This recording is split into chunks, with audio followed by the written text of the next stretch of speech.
ইরানে খমিনিকে আল্লাহ ধ্বংস করেছে আমেরিকা দ্বারা, ইসরায়েল দ্বারা। আমি খমিনির বিরুদ্ধে অবস্থান করেছি যে ইরানের দেখছেন দর্শক, এ সমস্ত ঠুকাই ফতর ঠুকাই কতগুলা হুজুর আছে না, ফতর ঠুকাই হুজুরগুলা কি যে মাথার মধ্যে কি যে জ্ঞান আছে, এগুলা শুধু খাইয়ে দেয় আর কোনো কাম নাই।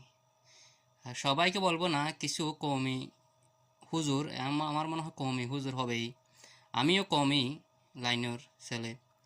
তো এ সমস্ত কিছু কিছু কওমি লাইনের হুজুররা মাথার মধ্যে কিচ্ছু নাই, শুধু ওই যে মসজিদে মসজিদে মেয়ে মেয়ে তোকাইব, আর যেগুলা ছোট ছোট ছেলেদেরকে ফোন মারার জন্য তোকাইবে এই সমস্ত হুজুর। পুরা বিশ্বই ইরানের পাশে, মুসলিম কান্ট্রি, কিন্তু কথা বলতে পারে না আমেরিকা স্যাংশনের বয়ে, নিষেধাজ্ঞার বয়ে। দেখেন এই সমস্ত হুজুরদের মাথায় কি কিচ্ছু নেই, শুধু মেয়ে আছে, ফোলা আছে, ফোলা তোকাইব ফোন মারার জন্য।